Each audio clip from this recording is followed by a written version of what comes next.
One of the problems that we come across sometimes when working on a layout, when we have columns like this, I go to live view here real quick, nope, not live, design view, so you can see the more of the page. We end up with columns. So I have this really tall content column, and over on the left I have my sidebar. But you see I have two different heights on these. And sometimes I want to have color within my columns, so that is just part of my design, so I can distinguish visually my left column from my main content area. But you'll notice that the way that a lot of times we put color in place by putting color in the background of these, that we're going to have a problem with that. Let me demonstrate.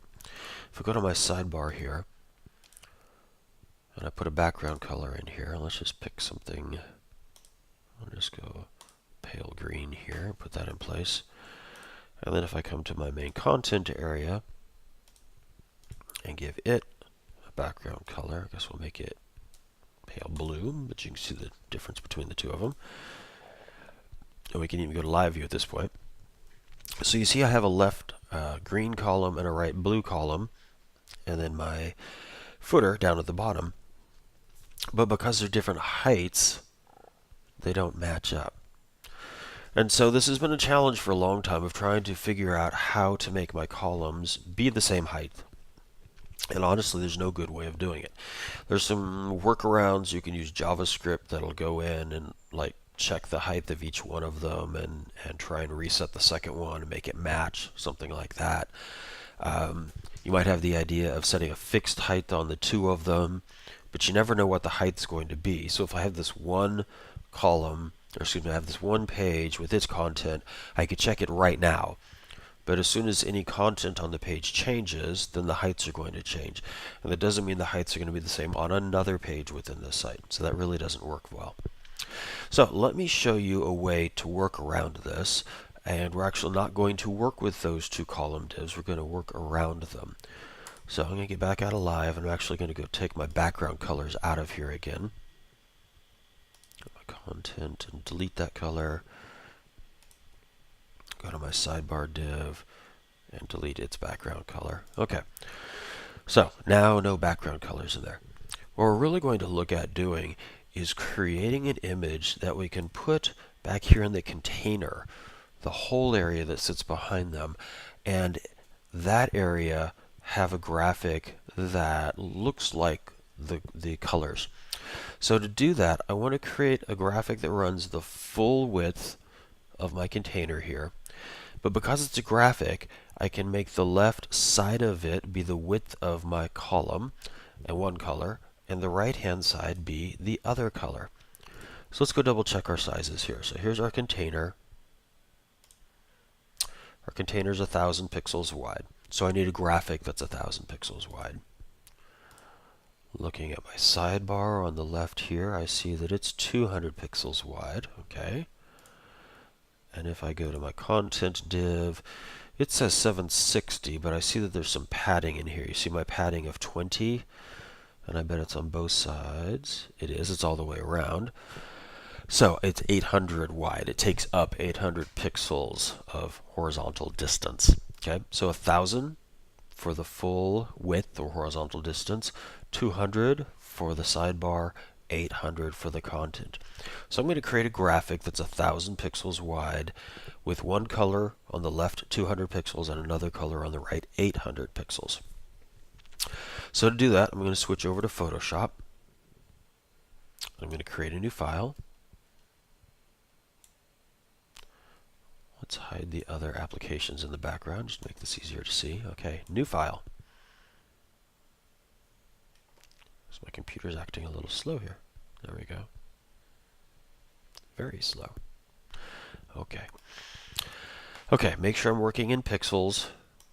I'm just going to go 72 pixels per inch. That's my default web resolution. I need 1,000 pixels wide. Now the question is the height, because we don't know how tall our page is. So what I'm going to do is I'm only going to make it 2 pixels tall. And what we're going to utilize is a way that we can repeat images. So I'm going to do this as a background image in my container, and I'm going to make it repeat vertically. And because they're going to stack exactly on top of each other with no distance between them, you won't be able to tell that there's multiple images there. So 1,000 pixels wide, 2 pixels tall. I'm going to say OK. Now that I have this Photoshop file open, let's start to build the space that we need in it.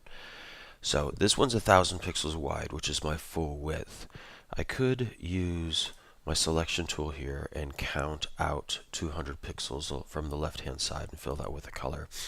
But frankly, to me, the easier way is to go up and create another new file. So I'm going to go to File and say New. In this case, I'm going to create one that's 200 pixels wide by 2 pixels tall. And I'm going to use this to create the color piece that goes on the left. So I'm going to go ahead and say OK. So here's my shorter image here. I need to go select a color.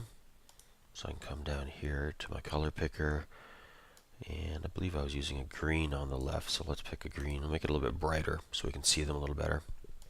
So there's my green color. I'm going to say OK. Then while I'm in this file here, I'm going to go to Edit and say Fill.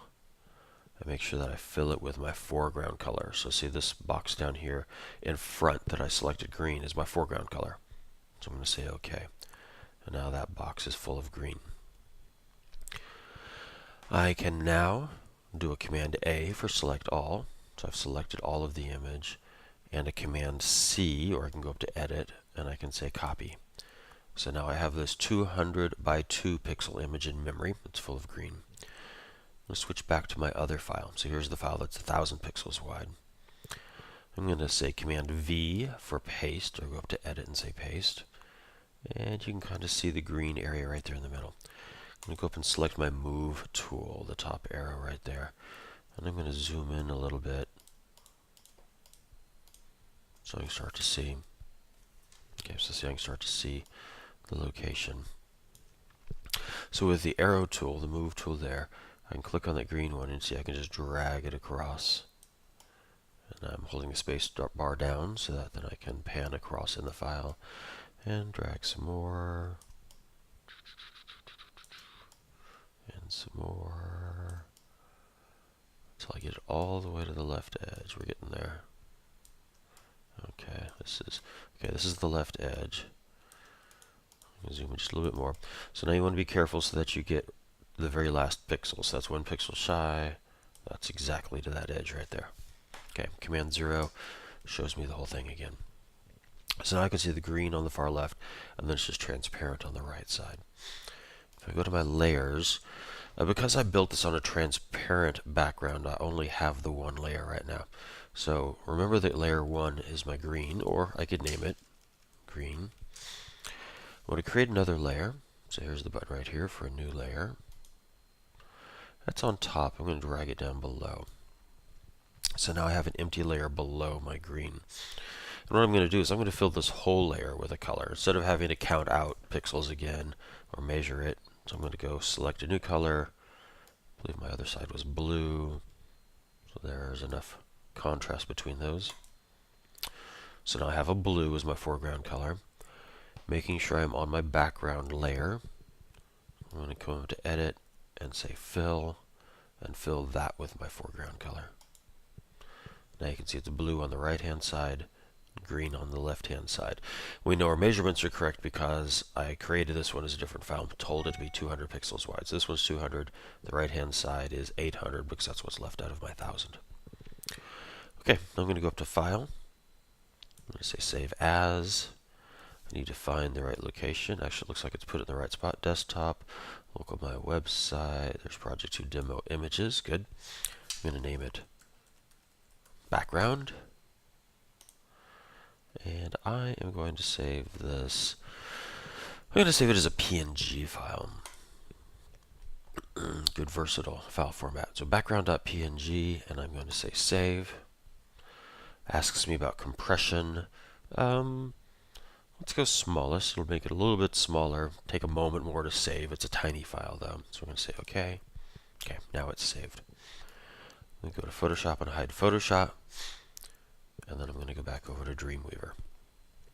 Okay, this is back where we were in Dreamweaver. So I have my 2-column layout. So I'm no longer going to put anything in the background of my content div nor the background of my sidebar div. Instead, I want to go to my container. So there's the container in the background. Let's go edit the rule. So make sure that I have the pound container selector. Come down here to properties. I'm going to click right here on the background tab. Okay, here's my background image. It wants a URL. I click on that, and I get the familiar folder icon that lets me browse. Okay, let's see where it put me. Okay, so it took me to local my website. My image is my default folder. So I'm going to back up one, go into my class folder, my project 2 demo folder, my images folder. There's my background image right there. So I'm going to select that one and click on open, and now you see that it is behind both of them. I can go to live view and see it's back there. I do believe that I've skipped a step here. I don't think that my my footer had a background in it before. So let's go turn this off for a second. The background color right here. I believe yours probably looks like this at the moment. I think I got ahead of myself. Sorry about that. So if yours looks like this, then obviously the image continues on down below the footer. The footer's background is transparent. So all you need to do is go select your footer div, select the footer rule, and make sure that you give it a background color. So I just gave it white. You could pick another color if you want. But anytime you have a background color on an element that's in front of that one, it's in front of it because it's in it, then now it's blocking that area behind it. So if I go to live view now, there's my two very distinct columns. There's my footer. You can see it okay. So now we have faux columns, as in fake columns, because it's not, these colors are not in the divs themselves. It is in the background area. So one of the important takeaways from this is to keep in mind that you don't necessarily see the divs that you are creating unless you put borders on them or if you put background colors in them. And we're ultimately working towards a particular visual. The divs are the tools. They're the pieces that hold things in place. But sometimes you have to kind of work outside of that structure to get the look that you want. This is kind of a simple example because it mirrors the divs that we have. It solves a particular problem that we can't accomplish through CSS. But there are times that your divs will have a completely different structure and you might use a different background. Keep in mind that elements on websites are all rectangular. Now through CSS, we're starting to be able to see like this one shows a curve down here in the corner, but it is a rectangular div. If you have an image that has a rounded edge on it, it's a rectangular image because the file coming out of Photoshop was rectangular, but it may have a rounded edge on it and transparency, so it looks round. So we have to learn how to go about fixing all those things so that we get the look that we're looking for.